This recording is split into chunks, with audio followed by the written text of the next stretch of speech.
So this is a video I'm making in honor of younger me who needed to hear this from someone even though it wasn't socially acceptable.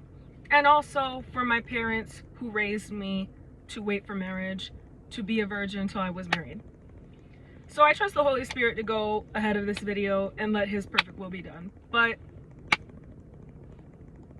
this is my testimony and I'm not promising everyone's gonna like it. So this is just a warning. If you are a young lady who is a virgin, so you've never had sex, you've never been sexually intimate, you've been waiting for marriage, wedlock. This is just a fair warning that in the church, in the Christian church, there are many women who, when you tell them, because you're trying to find like-minded friends who are also waiting for marriage, when you tell them you're a virgin, they're gonna say, oh yeah, I am too. Yeah, I'm waiting for marriage too. But in actuality, they're not. They're saying they are because they are afraid of looking bad in front of the church. So, when this has happened to me, the fruit has been, I got confused. These women put what the Bible calls a stumbling block in front of my obedience, because they were lying to me by saying they were virgins waiting for marriage because they didn't want to look bad. But because they weren't virgins, and I'm not talking about SA, I'm talking about they made a consensual decision in the past to be sexually intimate with someone, and now they're coming around saying, oh yeah, I'm a virgin waiting for marriage. That's what I'm talking about. And these women gave me such awful advice. They would throw scriptures at me, but they wouldn't make any sense to me.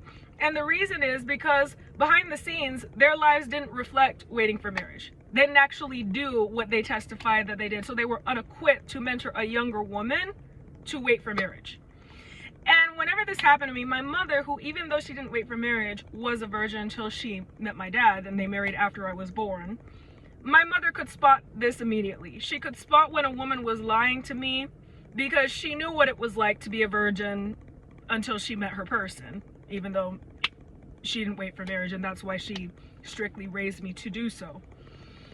And so she would tell me this girl is fake.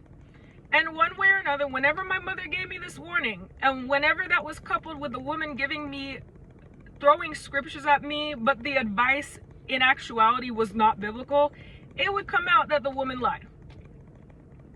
And this is embarrassing, but honestly, some people should be embarrassed. People who are in the church lying because they want to look good should be embarrassed of that, because they're causing younger people to stumble.